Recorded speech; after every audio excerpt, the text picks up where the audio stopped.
Bueno, empezamos ya esta tarde, una tarde un poco... Digo que el flamenco es siempre emoción y siempre empezar emociona, pero hoy mucho más, porque hoy está mi hijo en pantalla. Entonces tenemos a Raquel, que ahora mismo se incorpora. Hoy vamos a hacer lo que sería cerrar como se cierra la reunión de Cantejondo de la Puebla de Cazalla. A mí me sorprendía siempre que los festivales flamencos acababan siempre por fiestas. Entonces, en la reunión de Cantejondo de la Puebla de Cazalla, lo que hacían era acabar por tonar. Y eso es lo que nos va a hacer Raquel después aquí, nos va a cantar alguna toná que en la voz de ella va a resultar precioso, y vamos a terminar hoy aquí con esto, y también el ciclo nos vamos a despedir. Entonces, la conferencia de esta tarde es el sentimiento existencialista del escenario flamenco. Pablo estudió filosofía en la Autónoma de Madrid y hizo el doctorado en comunicación en la Universidad Pompeu Fabra de Barcelona. De allí salió su libro que habla del padre en el cine. Del padre en el cine es El ascenso y caída del padre, una historia de la figura paterna del padre en el cine. Bueno, él ha hecho máster de estudios audiovisuales y de cine en la Pompeu Fabra y no ha parado de formarse y de hacer cosas. Lo que pasa que en esta ocasión casi ya prefiero que empiece él y vamos adelantando. Pablo, cuando quieras. Bueno, muy bien. Confírmame que se escucha bien. Se escucha bien, sí. Vale, Se perfecto. escucha. Sí, perfecto. Bueno, muy bien. Muchas gracias a todos por asistir hoy también. Y de nuevo también a la Universidad de Alicante por abrir este espacio que ya lleva muchos años, ¿no? Ya no recuerdo cuántos años tiene ya, pero ya es como otra reunión de Cantejondo. Y yo voy a compartir una serie de imágenes, ¿no? Porque efectivamente, aunque en la imagen he modificado un poco el título y le he puesto, a ver que lo voy a compartir con vosotros, un momento. Ahora lo vais a ver.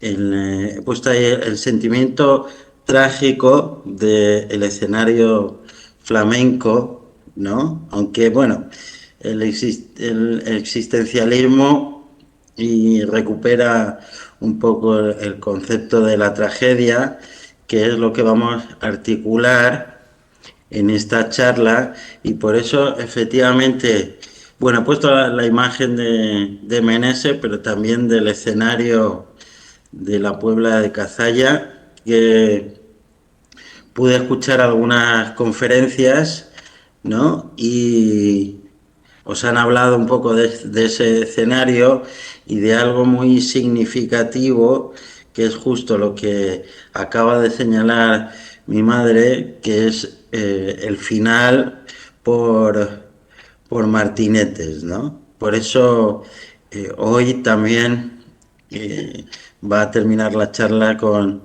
algunos martinetes de Raquel, ¿no? Y el título era El sentimiento trágico, ¿no? Porque eso ya nos va a dar alguna pista de por dónde va el flamenco y por dónde va en un punto el arte en general, ¿no? Porque un poco en mi condición de filósofo os quería señalar y compartir una definición de Immanuel Kant que, aunque no lo parezca, se refiere al flamenco también, ¿no? Aunque sea muchos siglos antes, y a la vez yo creo que es una definición muy útil para un poco clarificar qué pasa en el reino del arte, ¿no? Entonces voy a compartir la pantalla, un momento,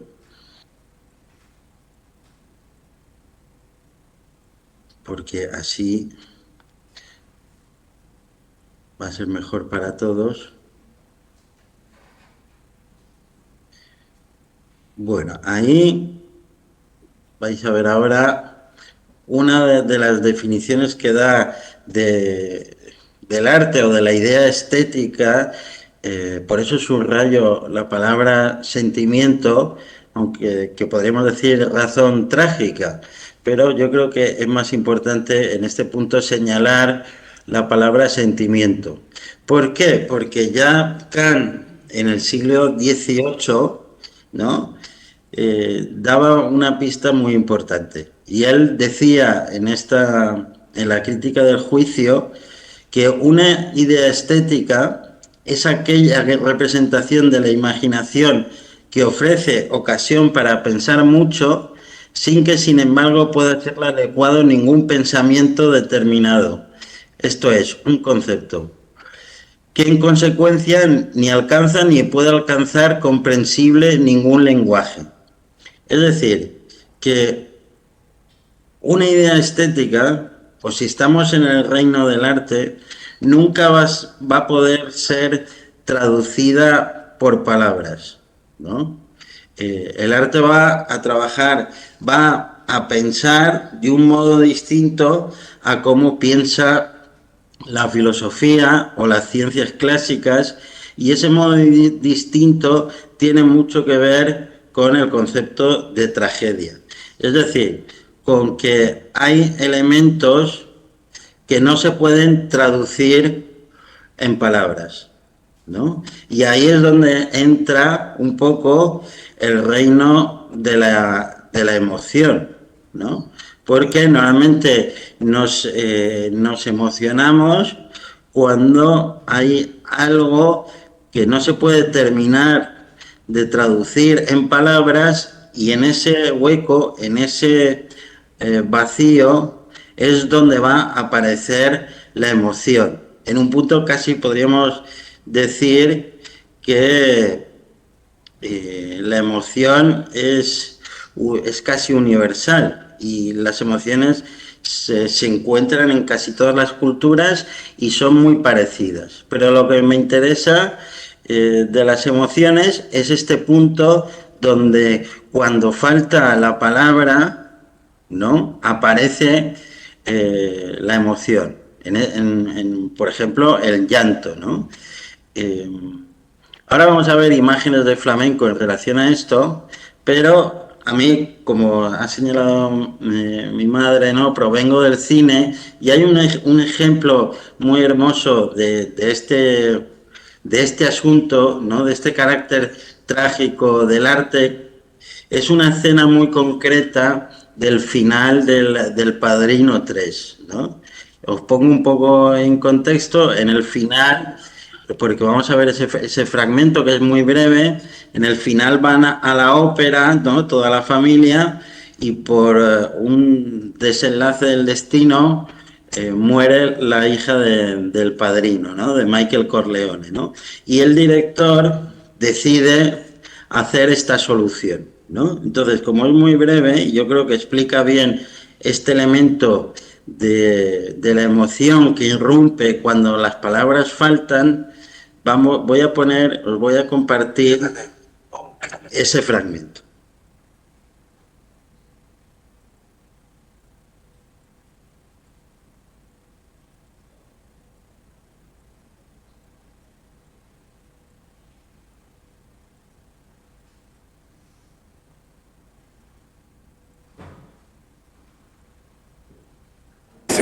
voice. Sì. Mascagno, sempre Mascagno. Dad?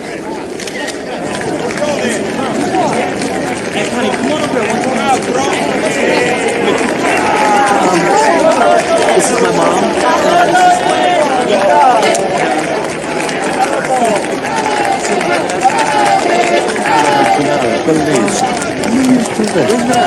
Dad?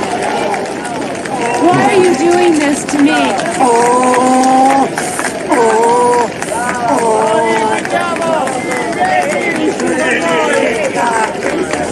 Move back. Come on, move back. Hey, move. Why are you... You don't have to do this to me, please. Doing what? What do you mean? Come on. Mary, please.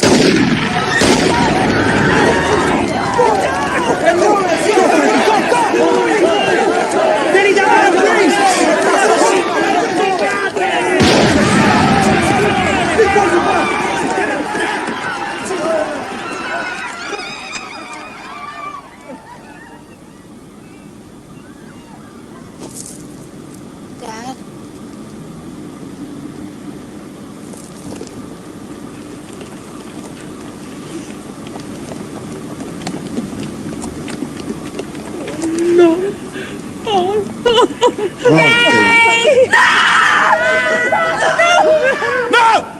Mary! No, God. No! God, no! Oh, God, no, please! Mom, come on.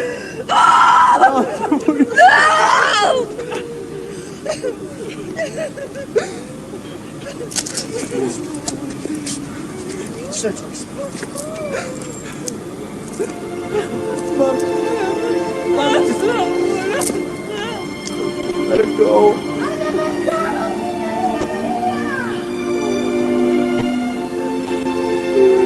Let her go.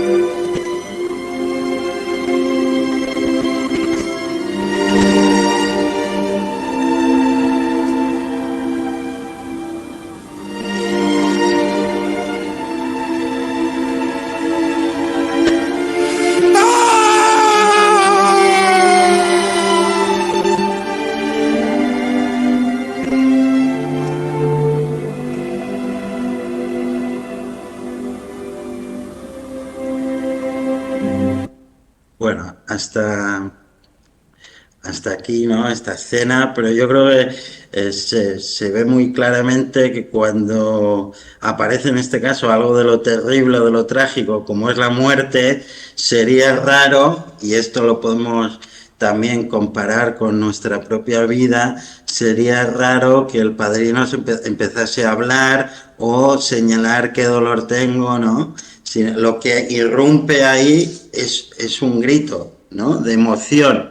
Esta escena es muy interesante también porque el director y el montador deciden quitarle el sonido a ese grito, ¿no? Y ese grito se va a hacer incluso más fuerte, más intenso, más duro a través de ese silencio. Pero cuando hay una emoción muy intensa, lo que aparece no son palabras, sino algo que desborda a las palabras, ¿no? Por eso Kant decía muy bien que el arte no se puede traducir completamente en palabras, ¿no? En la iconografía que ahora os voy a poner del flamenco, y ya que estamos en la reunión del Cantejondo de la Puebla, eso también es muy claro, ¿no? Una de las imágenes más típicas pues es la del cantaor con la boca abierta, ¿no? Este es otro cuadro, otro trabajo de Francisco Moreno Galván, ¿no? Con, en este caso, las manos que expresan, ¿no? esa emoción, o esta portada de uno de los primeros discos de Meneses, donde aparece de nuevo el grito, ¿no? Y es muy interesante esta expresión de la emoción, sobre todo también en el flamenco, porque uno de los elementos más característicos del flamenco y que quizás efectivamente no se le da mucho valor es el ayeo, o cuando el cantador empieza a proferir esa palabra que en un punto se parece mucho a un grito porque no tiene un sentido claro, que es el ay, ¿no? Vamos a recordar, y así aprovechamos para meternos en el mundo del martinete, un martinete de Juan Talega, muy breve también, que aparece en Rito y Geografía del Cante. Y me interesa que nos centremos en ese inicio de ese cante, ¿no? Voy a poner ese momento, ese cante. Entrar en el mundo de las tonás, el estilo Un momento. Gitano andaluza.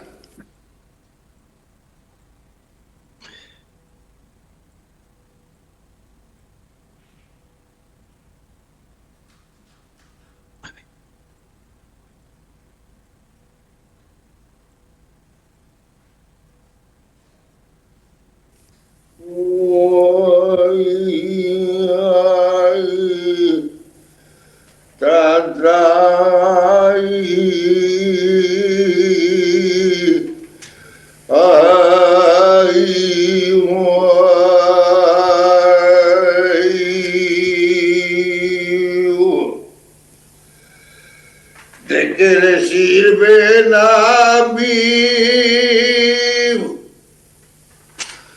¿De qué le sirve la vida a mi amigo? Que me saquen a mi apao,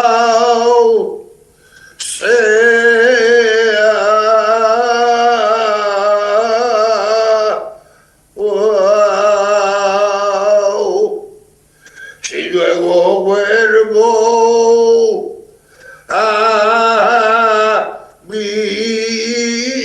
calabaza y vuelvo de nuevo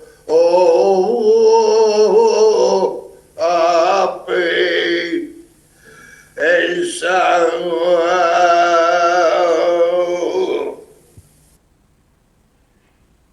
Bueno, podríamos señalar algo de la letra, ¿no? Que dice, ¿de qué me sirve a mí, amigo, que me saque a pasear si luego vuelvo a casa y vuelvo a pensar, ¿no? Parece casi una contestación a la máxima de la Ilustración, de la modernidad, de la ciencia de Descartes. Si pienso, luego existo. Bueno, para el arte y para el flamenco, el pensar en un punto es una condena, es una tragedia, ¿no?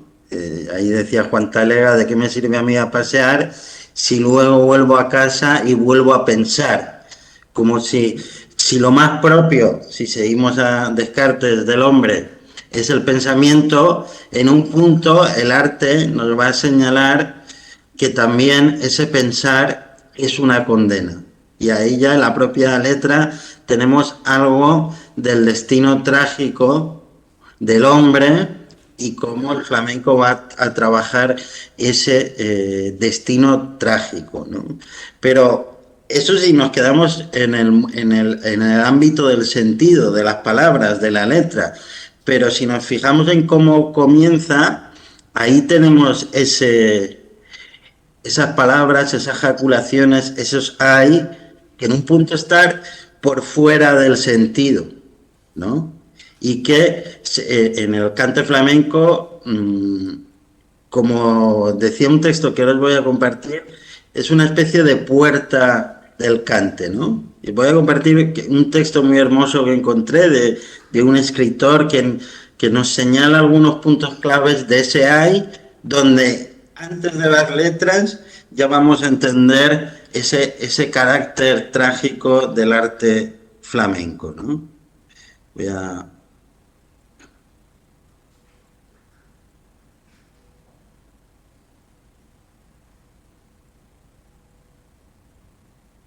Es este escritor que también era cantaor, ¿no? Manuel Caraballo García, que tiene este texto que lo podéis buscar en internet, ¿no? Que se llama El ayer, la puerta del cante. Y dice, voy a leer lo que está subrayado, ¿no? El cante tiene su puerta y es necesario entrar por ella. El ayer es distinto en cada cante. Sin embargo, su función es la misma en todos. Sirve para templar la voz, prepararla, tensarla. Sirve para ensayar el cante. Y sobre todo, para centrar definitivamente la atención sobre el cantaor. Ese sería el aspecto utilitario o técnico del AI, ¿no? Pero él va a señalar que hay otro elemento mucho más importante. Y dice, pero también vemos nosotros algo más importante en el ayeo. Nos hace comprender de manera inmediata y radical la diferencia entre el lenguaje expresivo y el lenguaje significativo. Claro, porque el AI no es del orden del sentido, sino del orden de la expresión. En la puerta del cante, en el ayeo, la voz se queda sola. La voz es solo expresión pura, no significa nada y suena igual que el viento entre los árboles. La copla no ha empezado todavía, pues la puerta del cante no se compone de palabras, está compuesta de sonidos. Y estos sonidos no cuentan nada, tiemblan, no dicen, cantan. Justamente por eso nos separan del mundo conocido, nos aíslan, son como un tajo en la memoria.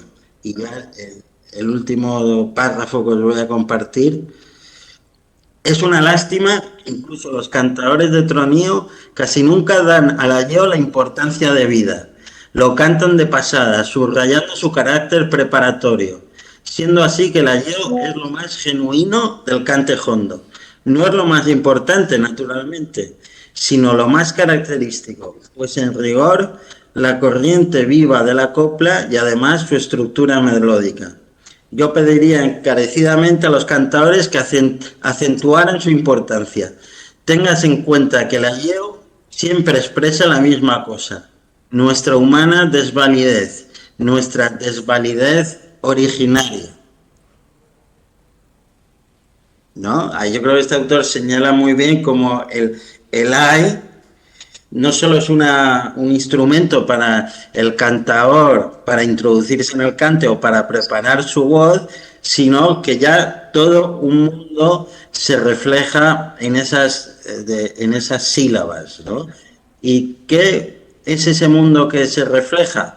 Pues os voy a compartir, ya que estamos en el mundo audiovisual, otro vídeo donde Manolo Sanlúcar lo va a explicar a la perfección, ¿no? De nuevo es un vídeo muy breve y merece la pena ser escuchado, ¿no? Un momento.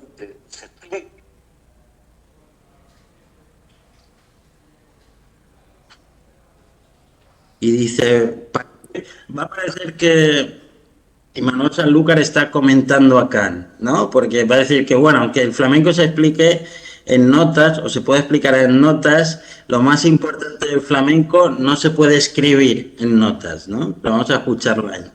En música perfectamente escrita, a través de la música no lo explica todo, porque el flamenco... Dice, bueno, aunque se puede escribir, esas notas que hay escritas no explican la propia música, ¿no? Nace de un pueblo que tiene unas condiciones de vida particulares. Por eso el pueblo andaluz, cada vez que canta, dice ay, porque toda su historia es un ay. Tú ves a una mujer andaluza y ves cómo se está recreando en su hijo, en su niño, que va a salir a la calle guapísimo y va a salir lleno de salud. Y tú ves a esa madre que está diciendo, ay, mi hijo de mi alma, ay, qué dolor de mi niño.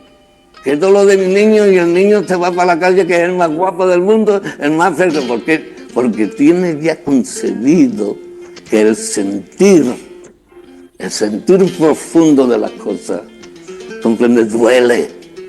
El sentir profundo de las cosas duele. Y entonces nosotros tenemos el ay en la boca permanentemente. Y por eso cuando se empieza a cantar nada más a entonar, se empieza diciendo ay. Y es la única cultura musical del universo que canta cuando llora. Desde el llanto le hace cantar. Esas son las cuestiones. Bueno, pues si esto no se sabe, el que quiera hacer flamenco no puede tener conciencia de lo que está haciendo.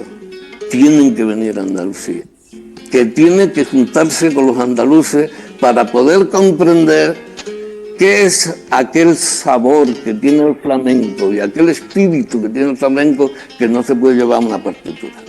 A la partitura se puede llevar las notas musicales, pero no se puede llevar el misterio que esas notas tienen. Sí, es que dentro de la idiosincrasia de la filosofía del flamenco, un guitarrista con las tomas falsetas.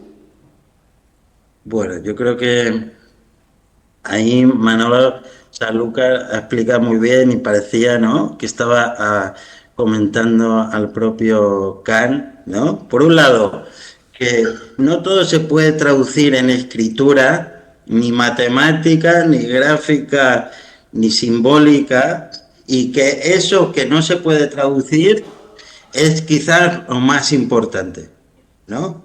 Esos hay que, como Manolo Sanlúcar explicaba muy bien, reflejan o revelan el elemento trágico de toda una cultura como es la cultura flamenca, ¿no?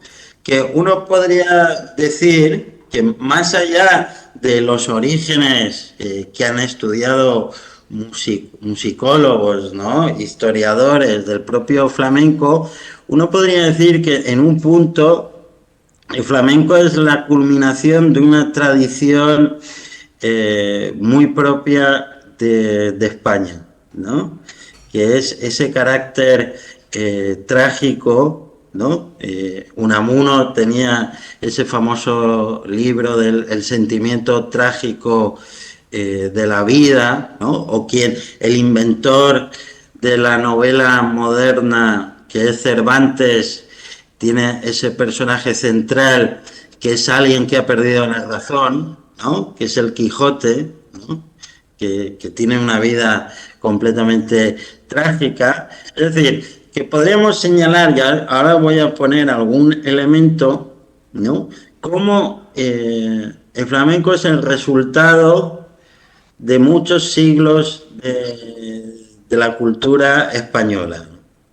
Voy a compartir pantalla un momento. Mientras que él comparte, como ven ustedes, ha entrado Raquel Álvarez, que luego nos hará la tonada.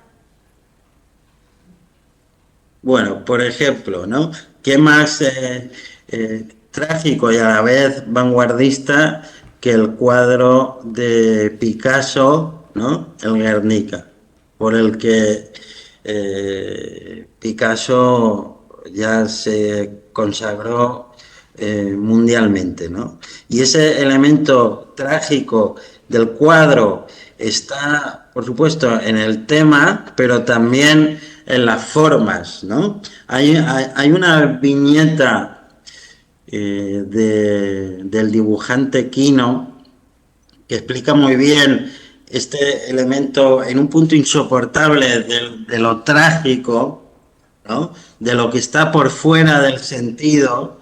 De Quino, el dibujante de Mafalda, que tiene mucha gracia, y en un punto explica bien la dificultad y a la vez el placer, uno podría decir el placer oculto que produce lo trágico, ¿no? Esta viñeta, ¿no?, donde aparecen estos personajes, ¿no?, que le piden que ordene la sala, y lo que hace la persona que ordena y limpia el salón es ordenar también el cuadro, ¿no? porque efectivamente en lo trágico siempre hay algo que agujerea el propio orden. Siempre hay algo que no encaja en el discurso en un punto bien pensante, ¿no? Y en la tendencia natural en un punto de todos nosotros es, bueno, eliminar, borrar eso que decía Manolo Sanlúcar que duele, ¿no? Por supuesto, podemos encontrar miles de ejemplos en la historia del arte español del carácter trágico, ¿no? O cómo el arte español en una vertiente muy importante se ha centrado en este elemento trágico. Aquí tenemos este famoso también, ¿no?, cuadro de Goya, ¿no?, de los fusilamientos, ¿no? En un punto Goya también es uno de los autores más críticos con el Quijote, con Cervantes, de la Ilustración, es decir, del pensamiento racional, ¿no? Me gustó mucho cuando... ¿Cómo se llamaba el que hizo la conferencia sobre Francisco? Juan Diego. Me gustó mucho cuando... Sí, cuando Juan Diego señaló del primer cartel de la Puebla, a ver, ¿no?, hecho por Francisco, que las guitarras formaban una cruz, ¿no? Como señalando de nuevo este carácter trágico, que por supuesto la cruz también lo encontramos en el personaje de Goya, que abre las manos, ¿no?, y los brazos y los pies formando una especie de cruz también.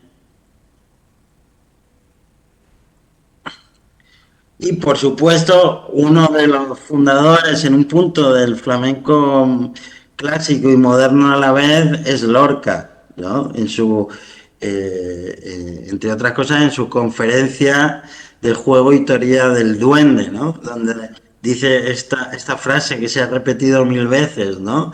Dice, y Manuel Torres, el hombre de mayor cultura en la sangre que he conocido, dijo, escuchando al propio Falla, esta espléndida frase: todo lo que tiene sonidos negros tiene duende, y no hay verdad más grande, ¿no?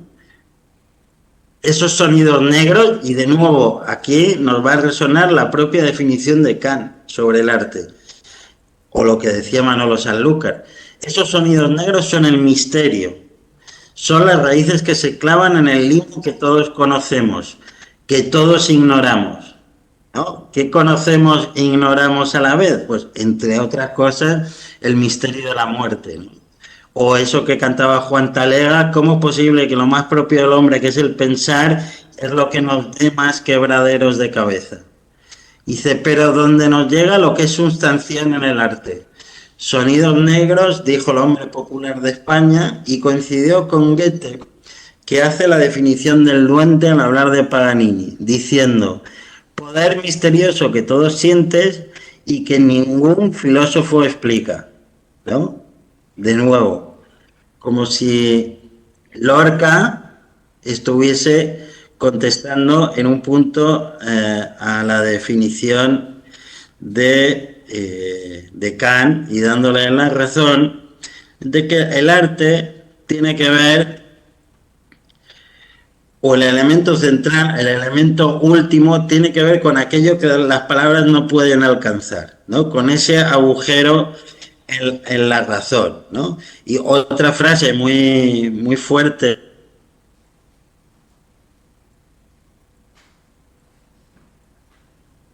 él señala, el duende no llega a la posibilidad de muerte.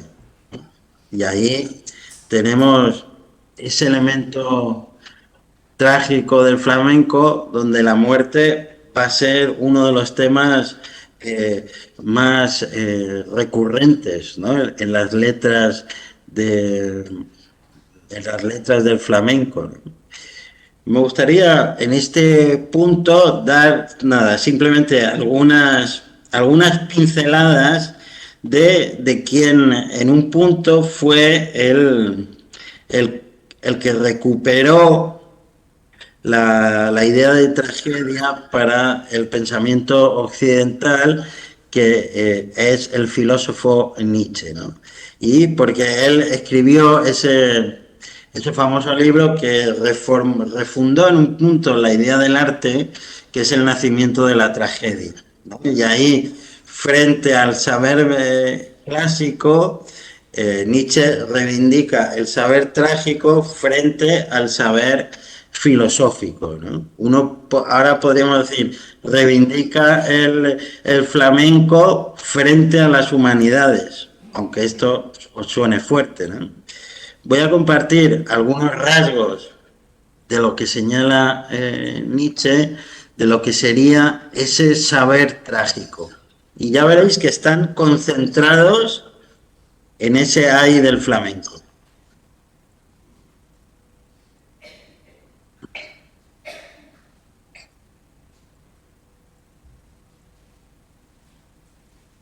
Un momento que estoy compartiendo. Bueno, esto es lo del texto de Lorca, ¿no? Esto que yo señalaba de que el duende no llega si no ve la posibilidad de la muerte. Y aquí Nietzsche, en uno de sus textos, dice: el conocimiento trágico es la madre del arte. Y señala estos 4 puntos, ¿no? Todo perdura por el placer, cuyo medio es la ilusión. La apariencia hace posible la existencia empírica.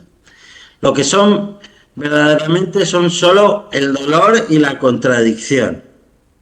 Digamos, lo que existe para el saber trágico, o el elemento, el núcleo central del saber trágico, son estos 2 componentes: el dolor y la contradicción. Es decir, lo que no puede terminar de explicarse con las palabras. Nuestro dolor y nuestra contradicción es el dolor primordial y la contradicción primordial, ¿no?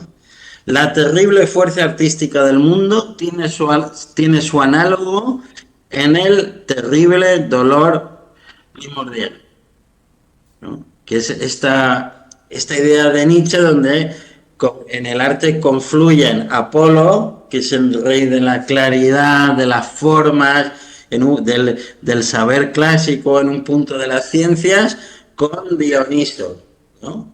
Que es el dios del exceso, ¿no? De lo trágico, ¿no? El dios del vino era también, ¿no?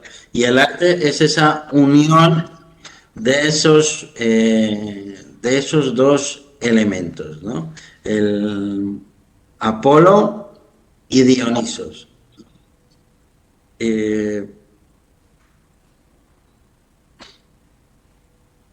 Yo creo que si ahora recuperamos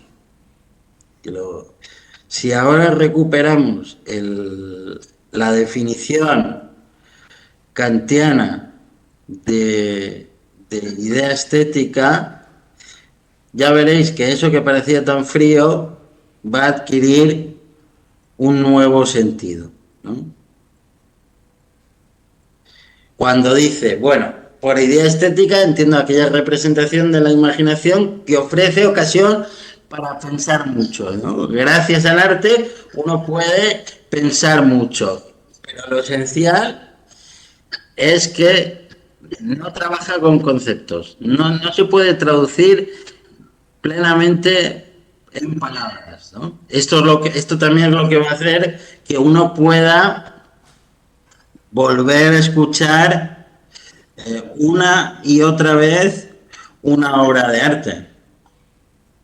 Porque si la obra de arte no se reduce a su explicación, a su interpretación, eso hace que la obra de arte sea inagotable. En un punto podemos decir que la obra de arte por estructura es inagotable. Uno cuando escucha un cante o cuando ve un cuadro o una película, siempre va a encontrar en un punto cosas nuevas, aunque sean mínimas, ¿no? Nunca se va a poder terminar de explicar lo que es una obra de arte. Y en un punto, este es el problema de las obras de arte, que hace que sean ambiguas, pero esta es la virtud y podemos decir también el carácter trágico de una obra de arte, ¿no? Que hay varios sentidos en lucha, ¿no? Y esos sentidos, esos varios sentidos son posibles. El arte los posibilita, ¿no? Pero y lo más interesante del flamenco, y uno podría decir de la música en general, ¿no? Es que la música trabaja de una forma distinta a las otras artes, ¿no? Y ahora me gustaría dar algún elemento breve de lo que podríamos intentar señalar, y lo tengo aquí puesto, ¿no? Estaba esperando. ¿Cuál es la idea estética de la música? Nos podemos acercar si lo comparamos frente a otro arte, ¿no? Frente a la pintura, ¿no?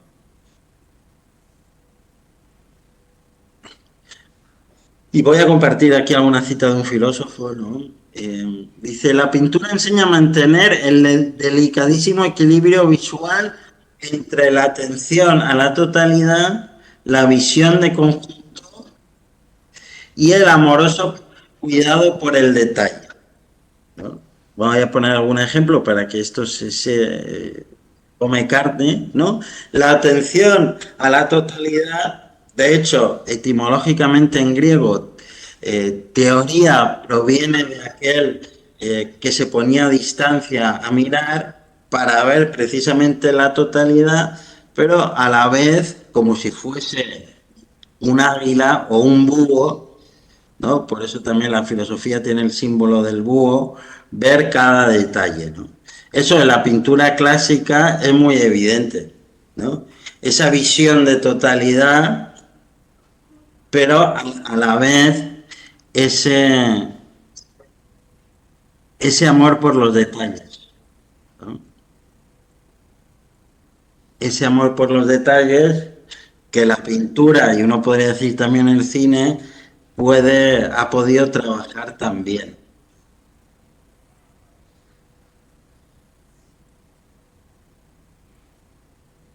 Ese era un cuadro de Velázquez y este es un cuadro del Bosco, ¿no?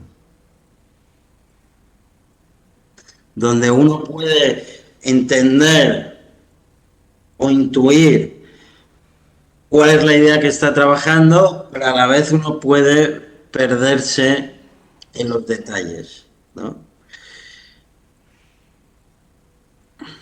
Sin embargo, ¿no? Y la pintura tiene este elemento muy interesante de frenar el tiempo, ¿no? Este es un texto de un psicoanalista que me parece muy hermoso para compartir. Dice, la pintura cultiva el eclipse del tiempo, que de algún modo pasa por el espacio y por eso siempre remite a una eternidad supuesta, ¿no? Que dice, como dice el poeta Keats, a beautiful thing is a joy forever, ¿no? Una cosa hermosa es una alegría para siempre. Sin embargo, la música trabaja desde otro lugar. Ya no trabaja con el espacio, ya uno no puede tener esa visión de totalidad, sino que trabaja con el tiempo. Y el tiempo es un elemento escurridizo, ¿no? Voy a leer simplemente este párrafo. Dice, a ello se debe, a mi modo de ver, ¿no? Dice, aunque quizás debería decirse a mi modo de oír, esa sensación difusa, casi panteística, que acompaña la audición musical. Una sensación exenta de melancolía, porque el espacio recompuesto está más allá de toda aprensión. queda en el recuerdo. Es un espacio potencial que nunca llega a ser energético, nunca llega a ser puesto en obra, albergue de la memoria. Es decir, cuando uno ve un cuadro, uno tiene la sensación de entenderlo en su totalidad, de poder capturarlo, pero en la música, uno cuando intenta entender la totalidad de la canción o de la sinfonía, esa cosa ya ha pasado. Nunca la tiene presente. Es algo en un punto que está perdido. Por eso señala este autor que la música siempre algo tiene que ver con la melancolía, porque es un objeto que trabaja con el tiempo y el tiempo no se puede aprender. El tiempo se nos escapa entre las manos, ¿no? Y este elemento podríamos decir que es un elemento ya trágico de la propia música. No por nada, ¿no? La música fue el arte preferido de los románticos. Fue el arte preferido de los románticos. Os voy a compartir una cita muy hermosa del compositor Gustav Mahler, ¿no? Donde hablan de este carácter nostálgico y en un punto abstracto de la música.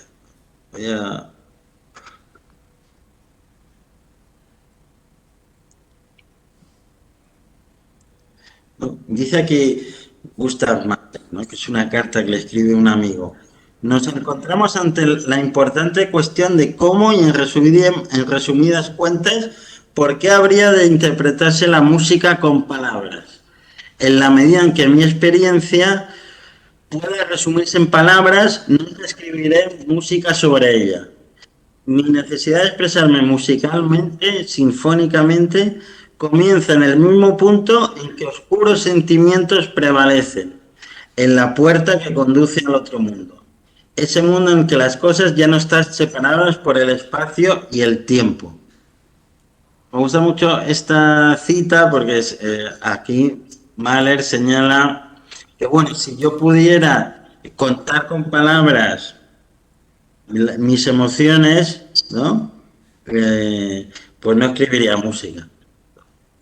La música tiene la capacidad de acceder a algo más abstracto, a algo más, entre comillas, profundo, que inclusive las propias letras, ¿no? Por eso es tan importante el estilo en el flamenco, el cómo se canta, y por eso en el flamenco y sobre todo en los cantes, ¿no? Este elemento del ay, que en un punto podría considerarse simplemente anecdótico, refleja en dos letras todo el mundo trágico de la escena flamenca. Y por eso me parecía muy interesante que hoy pudiésemos abrir la puerta del final, ¿no? Como el ay es la puerta del cante, a una posible conversación, ¿no?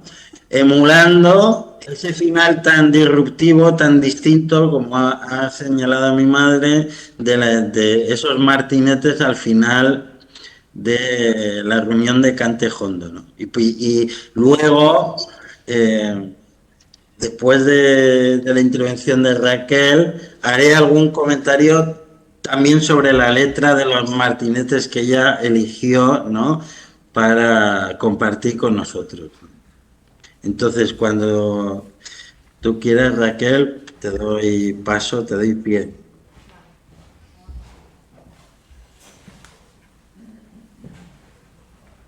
Bueno, buenas tardes, noches, ya. Voy a interpretaros unas tonás. Dentro de las tonás están los martinetes, que son estos estilos, que después va a comentar Pablo las letras. Deciros que son cantes muy antiguos, que están relacionados con otros cantes, como la seguirilla, con la melodía de la seguirilla, de algunas soleares, de la saeta, Incluso he leído que el martinete tiene que ver con un estilo que se llama el Adán, bueno, es un canto musulmán también que empieza con ese tipo de ayeo y con la misma melodía, ¿no? Faustino Núñez, por ejemplo, habla de ese tema también. Y bueno, voy a cantaros unos martinetes, 2 martinetes y un remate de martinete, teniendo, pues, desde el punto de vista del dolor, ¿no, Pablo? Y de lo que está referida la conferencia de Pablo. El primero es de Juan Talega, el segundo de Tomás Pavón y el remate lo he cogido del Niño Gloria, de una grabación de 1931. Por eso lo que hablábamos de la temporalidad también, ¿no? Del tiempo y de que está en aquella época grabado y ahora mismo vamos a interpretarlos también. Bueno, vamos allá. Ay, ay, ay, ay, que me llevaban, ay, ay, a mí en conducción. Ay, yo le dije, ella la partida.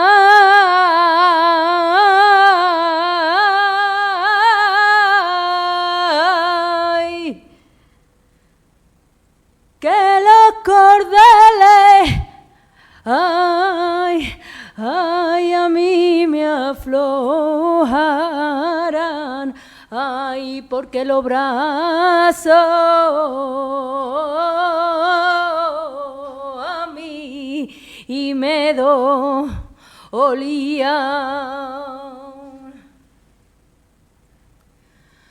Ay, ven acá tu mujer.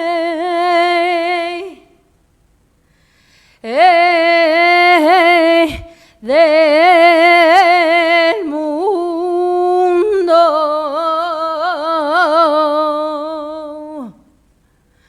convéncete y a la razón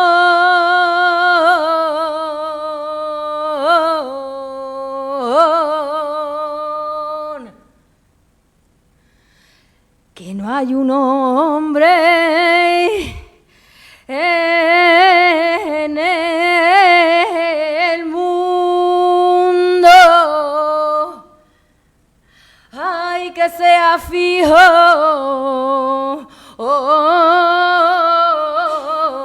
como el reloj.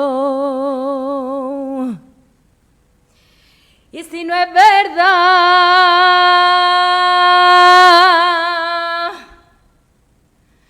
y esto que yo digo, si no es verdad, que Dios me mande la muerte, si me la quiere mandar.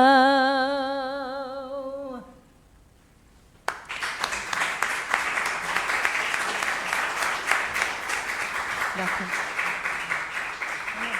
Pablo, te toca a ti. Sí, bueno, muy hermoso. Voy a contradecir mi propia conferencia porque no se debería hablar o explicar, ¿no?, lo que es un objeto artístico, pero ya con la última estrofa, que es un clásico, ¿no?, del flamenco, ¿no?, que Dios me mande la muerte, ¿no? Ahí está resumido la idea de destino de los griegos, ¿no? Hay algo por encima del hombre. El hombre no es todopoderoso, a pesar de lo que nos hace creer el capitalismo y las redes sociales, que somos bellos y todopoderosos. Bueno, pues la tragedia griega y ese hilo de la historia del arte que llega hasta el flamenco nos recuerda que no somos dioses, que la muerte puede venir y que no podemos hacer nada contra ella. Este es uno de los elementos centrales del carácter trágico, uno podría decir de todo arte, pero en el flamenco es clarísimo, ¿no? Este esta crítica a la idea del individualismo, del yo que está por encima de toda cosa, ¿no? Y luego, también muy interesante, ¿no? Cuando Raquel me comentó las estrofas, ¿no?, que iba a cantar, hay una que viene perfecto porque es la de convéncete a la razón que no hay hombre en la tierra que sea tan fijo como un reloj, ¿no? Bueno, ya está esa dialéctica entre la razón y lo que no cabe en la razón, ¿no? El hombre no cabe del todo en esa razón, pero curiosamente para nosotros, si hay un hombre que se parecía a un reloj, ese era Kant, ¿no? Había una anécdota que, porque él tenía la vida muy estructurada y todos los días daba un paseo de una hora, ¿no? Y había una anécdota que parece ser que es verdad, que decía que los habitantes del pueblo, ¿no?, ponían en hora el reloj según cuándo salía Kant, porque era más fiable que el propio reloj, ¿no? Quizás Kant era el único hombre que era parecido a un reloj. Todos los demás no funcionamos tan bien como un reloj. Y este es el drama, el carácter trágico, el ay del flamenco, ¿no? Y al que canta toda letra, aunque incluso no lo sepa, ¿no? Que es lo que también explicaba muy bien Sanlúcar. Y bueno, con estas pinceladas, ¿no?, que si queréis podemos conversar un poco, voy a dar yo por finalizada. Bueno, muchas gracias.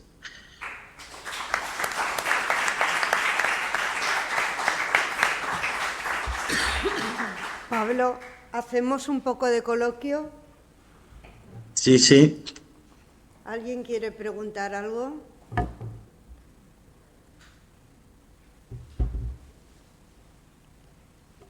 ¿Nos has dejado callados?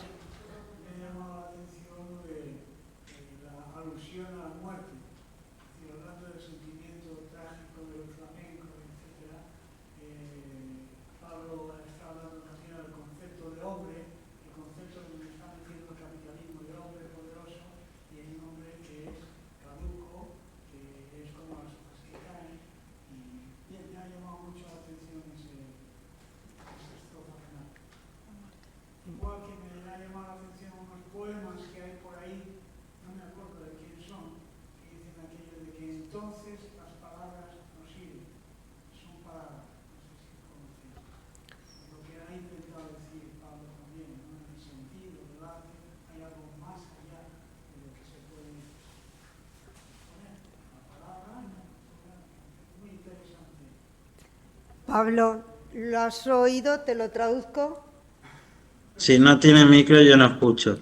Ay, bueno, es que no lo tengo aquí para el próximo. Ha dicho que le ha llamado la atención el concepto de la muerte y lo de el sentido del flamenco, que dice donde no hay palabra, o que no solo es la palabra. ¿Era eso lo que querías decir? Sí, más o menos. Dale al micro, si no. Dale el micro, que lo ha dicho, Toma. lo ha dicho muy, muy bien. No he bebido, Lo digo porque soy medio autista, pero me ha dado por hablar.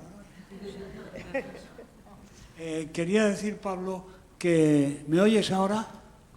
Ahora perfecto, sí. Bueno, pues hacía la alusión, con toda la exposición que has hecho al principio, de que el sentido del arte va más allá de lo expresado, de lo que está expuesto. Me venía a la cabeza unos poemas que hay por ahí que dicen aquello de entonces las palabras no sirven, son palabras. Es decir, como la palabra tiene a veces una fuerza reducida y como la palabra es algo que oculta lo que hay detrás de la palabra. Más o menos quería hablar de eso y también de la estrofa que ha habido de la muerte y el pensamiento que nos has intentado dar tú, que se intentaría dar mucho en escuelas y en institutos sobre el concepto del hombre. El capitalismo te da el poder, es un ser poderoso que domina, que tiene, que consume y sin embargo es caduco. Y saber que hay una caducidad y que hay un fondo que bueno, que a veces en el arte y en el teatro, yo lo busco también mucho porque soy de teatro, me interesa qué hay en el fondo de la palabra, qué hay en el fondo de la expresión. Bueno, y la alusión a la muerte, pues, es muy interesante. Claro, claro. Sí, yo creo que hablando de enseñar, siguiendo un poco por esa vía, Deleuze decía que el arte no comunica nada, que en el arte no hay información, el arte apunta a otro lugar, que si es información, estamos en el reino de la publicidad, de la propaganda, pero del arte no hay información, ¿no? Obviamente Deleuze ahí estaba un poco exagerando, pero quería hacer ver que lo más importante en el arte no es la información, no es la comunicación, podemos decir que es la conmoción, ¿no? A mí me gusta poner un ejemplo banal, pero que tiene un poco que ver con ese poema que has dicho, el cual comparto. En el arte, un limón no es nunca un limón. Un limón es otra cosa. ¿Qué otra cosa? Eso ya habrá que verlo en cada caso. Pero a diferencia del supermercado, donde un limón es un limón, porque si no uno no podría comprar, si el limón fuese la metáfora de la muerte, pues no sabría qué botón darle en la verdulería del supermercado. En el mundo, entre comillas, normal o del consumo, un limón es un limón, pero en el mundo del arte las cosas son otra cosa, es decir, no solo son información, ¿no? Por supuesto está el limón, pero a lo mejor ese limón significa otra cosa, ¿no? Y en ese sentido, nunca va a alcanzar del todo ni las palabras ni las imágenes, al menos en esta versión, en esta teoría sobre el arte, ¿no? El arte gira alrededor de 2 o 3, 4 o 5 contradicciones, problemas, pero que no se pueden resolver del todo, ¿no? Sí que se pueden dar vueltas, ¿no? Contornear, compartir, y en ese sentido estaría de acuerdo con lo que señalas y para ir un poco en esa orientación, ¿no? ¿Alguna pregunta más?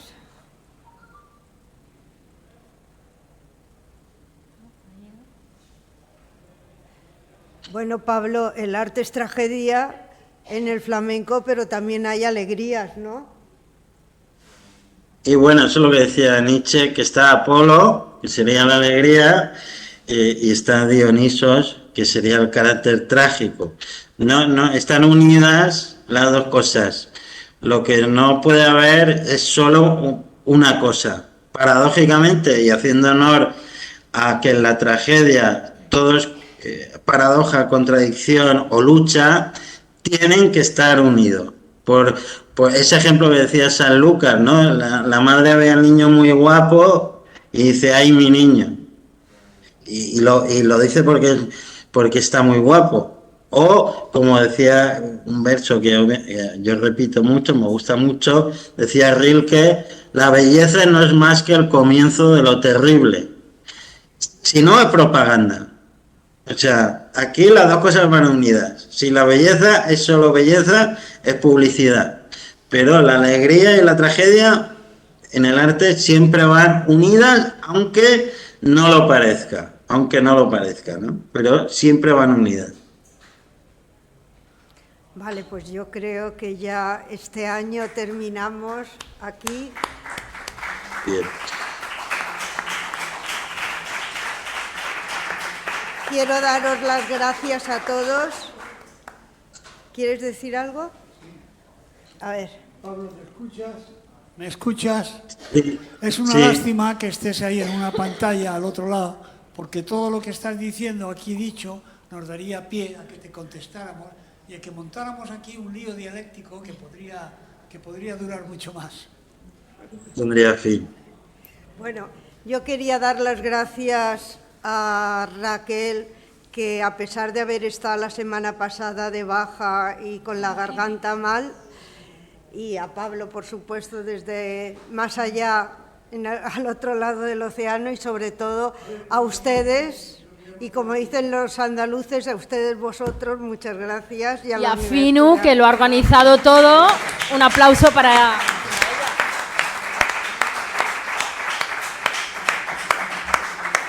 Y hasta el año que viene, que esperemos que tengamos todos muchas ganas de venir al flamenco. Hasta luego. Chao. Hasta luego.